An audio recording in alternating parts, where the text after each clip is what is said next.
বৃষ্টি পড়ছে আর ওকে এগিয়ে দিতে আসলাম।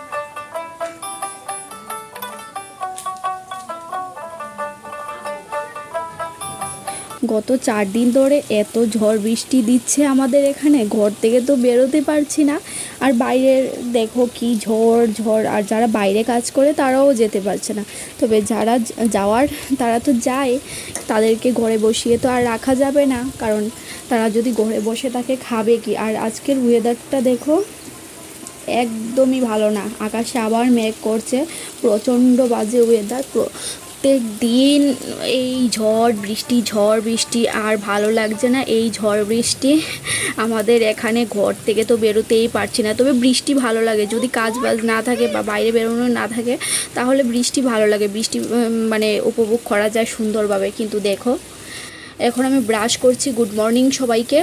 ব্রাশ করছি, আর ব্রাশ করতে করতে ওয়েদারটা দেখছি। এখন বাজে সকাল 6টা, আর তোমাদের দাদাভাই খেয়ে যাবে 7টার সময়। আমি তো হুইগড়ে যেতেই পারছি না।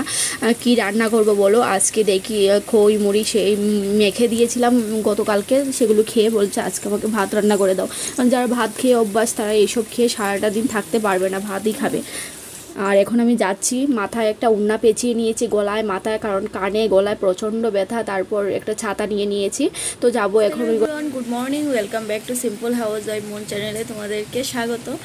তো কালকে রাত্রি থেকে হজুরে বৃষ্টি পড়ছে, আর আমাদের এখানে কদিন ধরে এত বৃষ্টি দিচ্ছে, এত বৃষ্টির জন্য ঘর থেকেই বেরোনো যাচ্ছে না। তো আজকে এখন বাজে 7টা, আর এখনও এত বৃষ্টি দেখো। সোয়েটার গায়ে দিয়ে নিয়েছি, প্রচণ্ড শীত করছে।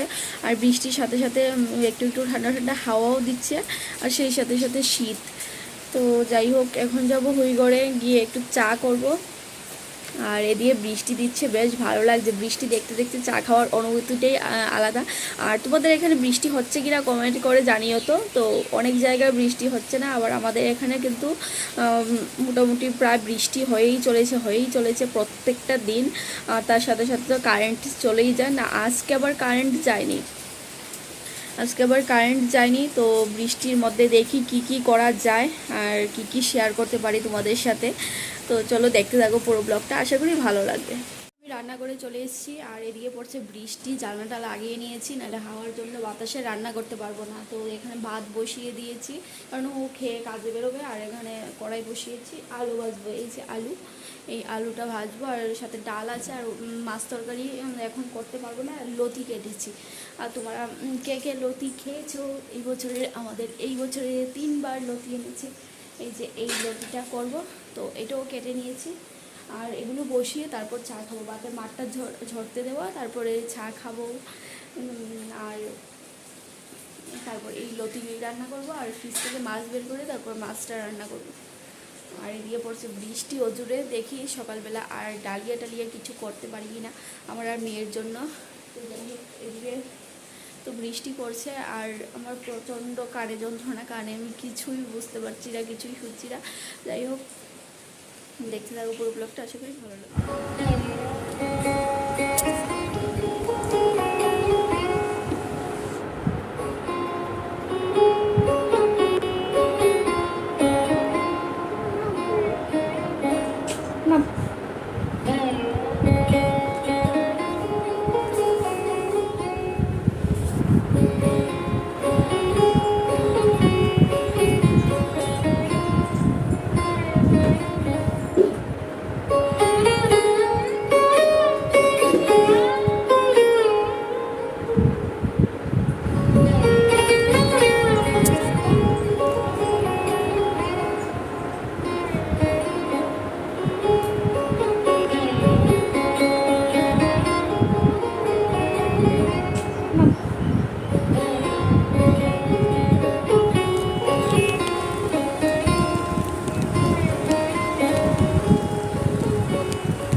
টুকটুক করে বৃষ্টি পড়ছে, আর ওকে এগিয়ে দিতে আসলাম রাস্তার মধ্যে। আর পুরো রাস্তা একদম শুনশান, কেউ নেই, নাই একটা গাড়ি, নাই একটা কিচ্ছু, নাই একটা মানুষ।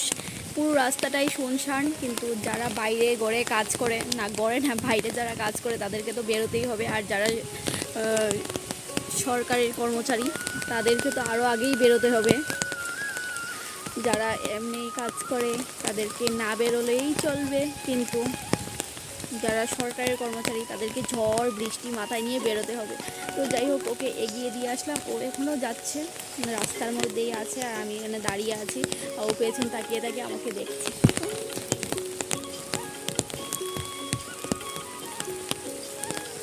অনেকটা দূর চলে গেছে, আর দেখো ওয়েদারটা। আর আমাদের গড়ের সামনে তো এত জল জমেছে, এত জল জমছে, আমি এক্ষুনি পিছলা খেয়ে পড়েই যাচ্ছিলাম। ওই পাশে রাস্তা হয়েছে, তো সেই রাস্তায় মাটি ফেলেছে, আর এই জলগুলো জমে গেছে আমার ঘরের সামনে। একটু হলে আমার ঘরে জল ঢুকবে। এমনিতেই বারান্দা নেই, তার উপরে আবার এইদিকে মানে পাইপ নেই, জলের লাইন নেই, তো জল ঢুকে আমার ঘরের অবস্থা একদম কাহিল। আমি জানি না কি করব। ওকে বলছিলাম, তো কিছু করার নেই, ওকেও বেরিয়ে যেতে হবে। আর পাশে কতগুলো বিল্ডিং হচ্ছে দেখে আমার আফসোস হচ্ছে, কবে আমার এরকম একটা ঘর হবে। যাই হোক, তোমরা পাশে থাকলে অবশ্যই পারবো আমি। তো চলো বাড়ি যাই। রাস্তাঘাটে কেউ নেই, শুধুমাত্র আমি একা। তো আর এইদিকে আমাদের কাকুল গাছটা বেশ বড় হয়েছে, এটা থেকে দুটো কাকুল খেয়েছি। আর ডাঁটাগুলো বৃষ্টির জল পেয়ে বেশ বড় বড় হয়েছে।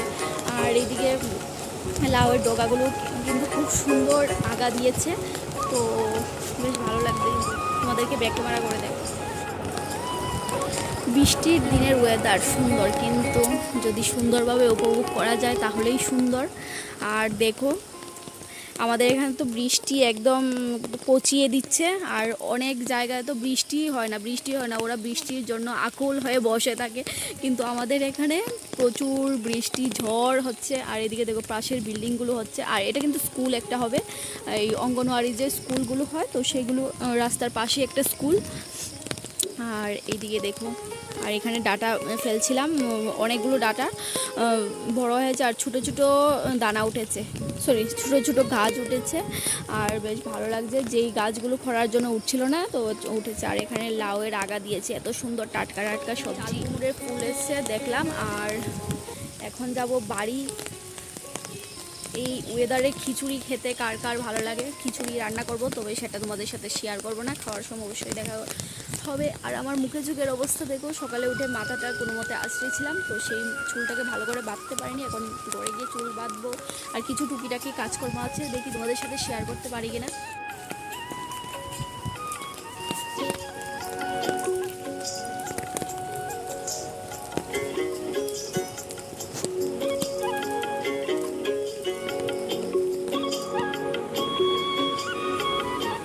বর্ষার দিনে গড়ে এসে ঘরটা যদি গুছানো না থাকে ভালো লাগে না দেখতে, তাই তাড়াহুড়ো করে গড়ে এসে আগে বিছানাটা তুললাম। আর যেহেতু ও বেরিয়ে গেছে, আর বাঙালিদের দেখবে একটা নিয়ম আছে, মানে হাজব্যান্ড বলো বা বাবা বলো বা বাড়ির যে কোনো কেউ ঘুম থেকে উঠে যদি বেরিয়ে যায়, তাহলে দরজা মুছতে লাগে, ঘর ঝাড় দিতে লাগে, বিছানা তুলতে লাগে, বাসন ধুতে লাগে। এটাই হলো বাঙালিদের একটা নিয়ম। তো এটাকে কার কার নিয়ম আছে তোমরা একটু কমেন্ট করে জানিও। এটা তো আমার বাপের বাড়ির নিয়ম আছে, কিন্তু শ্বশুর বাড়ির নিয়ম নেই। তো দেখো এখানে খিচুড়ি হয়ে গেছে, আর একটা সুন্দর প্লেটের মধ্যে নিয়ে নিয়েছি। আজকে অনেক দিন পর ইচ্ছে করলো সুন্দর প্লেটে নিয়ে খাই। সবাই মিলেই কিন্তু আমরা টেবিলের মধ্যে বসে খাচ্ছি আজকে, আর খুব ভালো লাগছে। তো খেয়ে দিয়ে আমি ঘরে চলে এসেছি। আর একটা জিনিস জানো, রোদ উঠেছে, এখন বাজে 12:30। এখন দেখো আকাশ ফাটিয়ে একদম রোদ উঠেছে, এত রোদ। আর সকালবেলা আর গতকালকে মানে এত ঝড় দিয়েছে, এর আগে তো বৃষ্টি দিচ্ছে, তারপর এখন হঠাৎ করে রোদ। এটা কি ভগবানের কি লীলা রে বাবা, তোমাদেরকে এটাই শেয়ার করতে চাইছি আমি আর কি। ভগবানের কি লীলা দেখো, সকাল থেকে না, কালকে দুপুর থেকে এত ঝড় বৃষ্টি দিয়েছে, ঘর থেকে বেরোবার মতোই মানে ইয়ে নেই। আর ওই ঘর থেকে এই ঘরে আসতে আমাদের কত নাকানি ঝোকানি খেতে হয়েছে। আর এখন বৃষ্টি কমিয়ে হঠাৎ করে রোদ, মানে এত ঝাঁকিয়ে রোদ উঠেছে। তোমাদেরকে আমি একটু জানলাটা খুলে দেখাই, বাইরের দিকটা তো দেখালাম। দেখতে পাচ্ছ ভাই, এত রোদ, রোদের জন্য মানে তাকানো যাচ্ছে না হঠাৎ করে। এটাই ভগবানের কি লীলা না। তো এখন আমি ঘরটা মুছে তারপর মেয়েকে ঘুম থেকে তুলবো। মেয়েকে স্নান করিয়ে ঘুম পাড়িয়ে দিয়েছিলাম, আর রান্নাবান্না মোটামুটি কমপ্লিট হয়ে গেছে, সেগুলো তোমাদের সাথে আর শেয়ার করিনি। আর সকালবেলা তো খিচুড়ি খেয়েছিলাম, আর বৃষ্টির মধ্যে খিচুড়ি খেতে খুব ভালো লাগে, আর ঠান্ডার দিনেও খিচুড়ি খেতে ভালো লাগে, তবে সেটা সবজি দিয়ে ভালো লাগে। তো যাই হোক, সেটাই আমরা খাবার খেতে খেতে বসে গল্প করছিলাম, আমি, আমার শাশুড়ি মা, মামি, আমরা সবাই মিলে। আর আমার শ্বশুরের পিছনে আমরা লাগলাম যে উনি তো সবজি দিয়ে খায় না, ওনার ছেলেটাও হয়েছে সেই রকমই, এই নিয়ে আমাদের কথাবার্তা হয়েছিল। তো একটুক্ষণের জন্য মোটরটা দিয়েছিলাম, দেখি ট্যাঙ্কির মধ্যে ভালোই জল আছে। যাই হোক, দেওয়া মাত্রই আবার জল পড়া শুরু হয়ে গেছে, মনে হয় ও তুলেছিল সকালবেলা। আর এখানে আমার মাম্মাম ঘুমিয়ে আছে, আর আমি এখন ঘর মুছবো। আর খাওয়া দাওয়া হয়ে গেছে, সকালবেলা ভরপেট খেয়েছি, কিন্তু দুপুরবেলা খাবো কি না জানি না। আর চলো ঘরটা মুছে নেই, আজকে আর তোমাদের সাথে ঘর মোছাটা শেয়ার করছি না। তো চলো দেখতে থাকো পুরো ব্লগটা, আশা করি ভালো লাগবে। আর বিকেলবেলা তোমাদের সামনে আসছি একেবারে, এখন আর আসবো না, স্নান দান করে রেডি মানে একটু ফ্রেশ হব, আর তারপর মেয়েকে ঘুম থেকে তুলে খাওয়াবো, এই সেই করতে করতে মানে 3টে সাড়ে 3টে বেজে যাবে, এখন প্রায় 1:45 বাজে। আর আজকে সকাল থেকে কিছুই তোমাদের সাথে শেয়ার করতে পারিনি, কারণ কারেন্ট ছিল না, মোবাইলে চার্জ ছিল না, তো সেই জন্য আর কি শেয়ার করতে পারিনি খুব একটা কাজবাজ। যাই হোক, যেটুকু পেরেছি সেইটুকুই শেয়ার করার চেষ্টা করেছি। আর এখন শুধু ক্যামেরাটা অন করলাম এই রোডটা দেখানোর জন্য। এখন বাজে সন্ধ্যা 7টা, আর আমি এক্ষুনি তোমাদের সামনে আসলাম, কারণ দুপুরের পর থেকে আর আসার টাইম পাইনি, অনেকক্ষণ বিজি ছিলাম। তারপর ও আসলো খাবার দাবার দেওয়ার, মানে নিয়ে পড়েছিলাম খাওয়া দাওয়া করার পর। আর দেখো, ও নিয়ে এসছে চিকেন, তো এখন চিকেনটাকে বার করছি। চিকেনটাকে ধুয়ে তারপর রাত্রিবেলা চিকেন করব। আর বাইরে ঠান্ডা ঠান্ডা ওয়েদার, তার মধ্যে চিকেন কষা খেতে কার কার ভালো লাগে।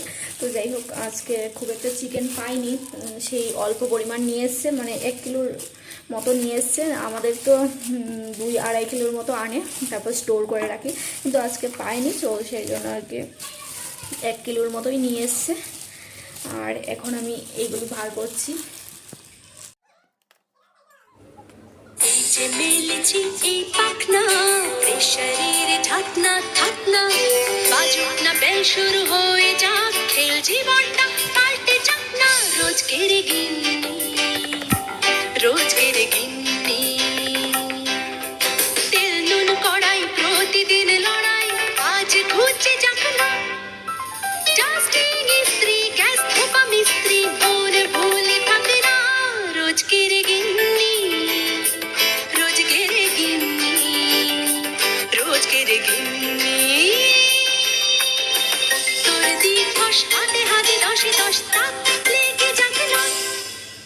জীবনের গল্প যত অল্প, খানিক বদলাক না।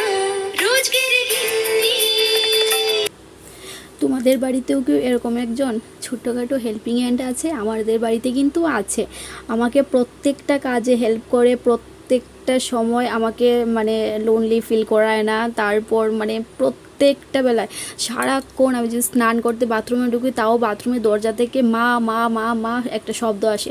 তো যাদের বাড়িতে ছোট ছোট বাচ্চা আছে তাদের বাড়িতে কি এরকমটা হয় নাকি আমার বাড়িতে হয়, একটু কমেন্ট করে জানিয়ে তো। আমার মেয়ে দেখো এখন চলে এসেছে উঠোনের মধ্যে, কিন্তু ওর বাবা কাকার সাথে খেলছিল, কিন্তু হঠাৎ করেই দেখছে মা এদিকে রান্না করছে, তাই রান্না করে ছুটে দৌড়ে চলে এসছো মাকে হেল্প করার জন্য। বলছে মা আমি তোমাকে হেল্প করবো, প্রত্যেকটা কাজে আমাকে হেল্প করে। তোমরা যদি পুরো ভিডিওটা দেখো তাহলে বুঝতে পারবে। অনেক সময় বিরক্ত লাগে, যখন মানে তাড়াহুড়ো থাকে তখন বিরক্ত লাগে, তারপরেও কিছু বলি না। তো দেখো এখন চলে এসছে, মা আমাকে এগুলি কেটে দাও, আমি হাতে হাতে তোমাকে করে দেবো। দেখো আমি চালটা ধুতে পারছি না, বা চালটা আমি ডিবি থেকে নিতে পারছি না, তো এই ডিবির মধ্যেই কিন্তু আমি চাল রাখি। আর এগুলো আজকে একটু ভালো চাল রান্না করবো, যেহেতু চিকেন করব। আর এখানে দেখো মা আমি কী করছি, আমি ওর জন্য চালটা নিতেই পারছি না, বলছে আমাকে দাও আমাকে দাও, আমি নেব। একটা মুড়া নিয়ে এসছে ঘর থেকে, তো এসে এটার উপরে দাঁড়িয়ে তারপর ও নাকি চাল নেবে। এদিকে দেখো চালটাকে নিয়ে কি করছে, আর ওর পাপা দেখে তো একদম কি বলবো, বলছে মেয়েকে বোর্ডিংয়ে পাঠিয়ে দেবো, তুই পড়াশোনা না করে এই সব করিস। তাহলে দেখো আমি এদিকে চালটা মানে ধুতেও পারছি না ওর যন্ত্রণায়। প্রত্যেকটা কাজে আমাকে এইভাবে মানে হেল্প করে, যন্ত্রণা করে না বলবো, হেল্প করে। তো ওর পাপার দিকে আমি তাকাচ্ছিলাম, তো দেখো এইদিকে যে মেয়ে কি করছে সারাদিন। ওর বাবা আমাকে জিজ্ঞেস করছে যে সারাদিন তুমি কি করে এত যন্ত্রণা সহ্য করো? শুধুমাত্র এই সহ্য করা যন্ত্রণা বড় হয় পৃথিবীর সকল মাকেই দিয়েছে। আর কড়াইটাও গরম হয়ে গেছে, আর কড়াইয়ের মধ্যে সর্ষের তেল দিয়ে দিয়েছি। দেখো কড়াইটা কতটা গরম হয়ে গেছে, ধোঁয়া উঠছে। আর আজকে একটু আলু ভেজেই চিকেনটা করার চেষ্টা করছি, আর একটু বেশি তেল দিয়ে করব, কারণ ও বলেছে আজকে চিকেন নাকি তেল দিই, তো সেই জন্য বেশি করে তেল দিয়ে করতে। আর আলুটা দিয়ে দেবো এখন। তেলটা গরম যেহেতু হয়ে গেছে। আর সবার ফার্স্টে আমি যেটা করি মানে চিকেন রান্না, আলু টালু ভাজার আগে বা কোনো কিছু রান্নার আগে একটু নুন দিয়ে দিই, নুন দিলে তেল ছিটে না। তো নুনটা দিয়ে নেই, তাহলে না গায়ে আসবে তেল। দেখো তেলটা কতটা গরম হয়ে গেছে।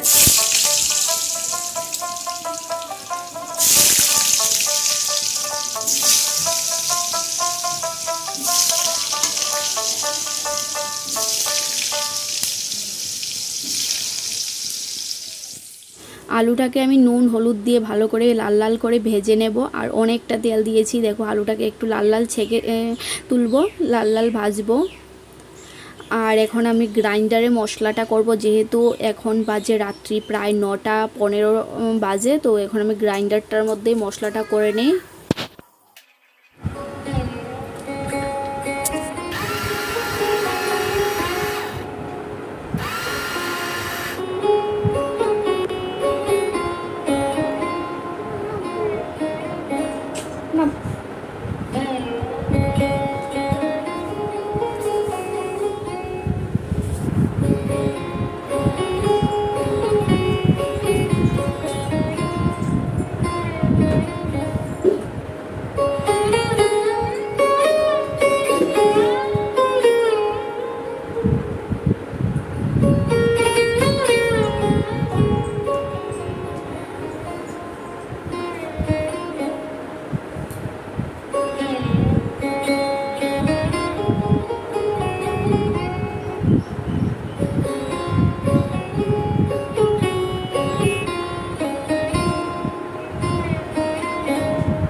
করতে করতে আমার মোটামুটি কাজ এগিয়ে নিয়েছি। এখন শুধু খাওয়ার পালা। আর লেবু আর শশাটা কাটবো, আর কিছুই নেই।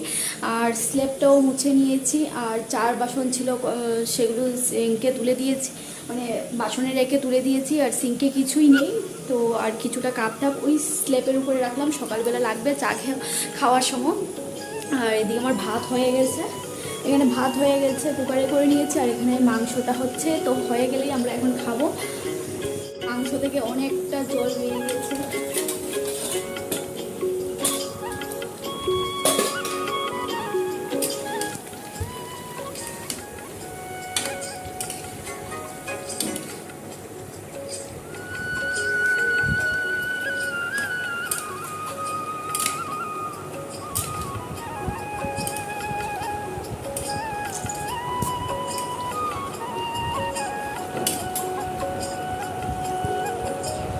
মাংসটাকে কষিয়ে ভালো করে তারপর ঝোল দিয়ে দিলাম। ঝোলটাকে কিন্তু গরম করেই নিয়েছি, জলটা ফুটিয়ে তারপর ঝোল দিয়েছি। আর রান্নার এই টকবক শব্দ কিন্তু আমার ভীষণ ভালো লাগে, তাই তোমাদের সাথেও শেয়ার করলাম। আর এখানে মেয়ের জন্য ভাত বেড়ে নিয়েছি। আর দেখো শসা কেটেছি। আর তোমাদের সাথে কথা বলতে বলতে আমার এদিকে চিকেনটাও হয়ে গেছে। আর কত সুন্দর কালার। আর আমরা এখন সবাই খেতে বসেছি। এই যে আমার বড় খেতে বসেছেই। আর ওকে একটু ফাইজলামি করে বর বর ডাকছিলাম। আর ও মানে বলছিল আমাকে বর বর বলবে না। আমি বললাম কি বলে রাখবো, মোটু বলে ডাকি। তো সেই নিয়েই ফাইজলামি করছিলাম। আর দুপুরের থুরের তরকারি আছে, মাছ তরকারি, ডাল এইসব ছিল, সবগুলো ফ্রিজে তুলে দিয়েছে। আর এখানে আমার সোনামা খেতে বসেছে। আর এখানে আমার ভাত। আমরা মা মেয়ে আজকে একটু স্পেশাল, তো সেই জন্য স্পেশালভাবেই খাওয়া দাওয়াটা করছি। মানে থালার মধ্যে আর কি চিকেন রান্না হলে আমরা মা মেয়ে এই সবে খেতে ভালোবাসি। আর দুপুরবেলা তো সকালবেলা তো দেখলেই আমি খিচুড়ি খেয়েছিলাম প্লেটে। তো সেই দেখে মেয়ের বায়না, মা তুমি সুন্দর প্লেটে খাচ্ছ, আমাকে দাওনি। তো আমি ভাবলাম তোকে রাত্রিবেলা দিব চিকেন আনলে তারপর, কারণ ওই সব থালাতে নাকি স্পেশাল খেতে হয়। তো সেই জন্য খিচুড়িটা আমার কাছে এতটাই ফেভারিট, এতটাই স্পেশাল। তো সেই জন্য আমি খিচুড়িও খেয়েছিলাম। আর এইসব প্লেটে খেতে কিন্তু খুব ভালো লাগে। ভাতটা এত একটা ভালো লাগে না, কিন্তু খিচুড়ি বলো মানে অন্য কিছু বিরিয়ানি, ফ্রাইড রাইস এইসব ভালো লাগে ওই থালাগুলোতে খেতে। কেন জানি না, আমার মানে ভালো লাগে। তো খেয়ে দিয়ে চলে এসেছি ঘরে। বিছানাটার অবস্থা দেখো কী অবস্থা, সন্ধ্যাবেলা মেয়ে আর ও ছিল ঘরের ভিতরে, আর ভিজা কাপড়গুলো খাটের স্ট্যান্ডে মেলে দিয়েছি। আর স্ট্যান্ড হওয়াতে খুব ভালো লাগে, মানে সুবিধা হয় আর কি। ভিজা কাপড় থাকলে খাটের স্ট্যান্ডে মেলে দাও, তার ফ্যানের তলায় শুকিয়ে যাবে। তো মেয়েকে ওষুধ খাওয়াবে আর আমি এদিকে বিছানাটা করে নিচ্ছি। আর মেয়ের প্রচণ্ড ঘুম পেয়েছে, দুপুরবেলা ঘুমোতে চায় না, অল্প একটু ঘুমিয়ে উঠে যায়। আর আজকের ব্লগটা আমি এখানে এন্ড করছি, নেক্সট ব্লগে আবার দেখা হবে। সবাই সাবস্ক্রাইব করে দিও, পাশে দেখো, টাটা।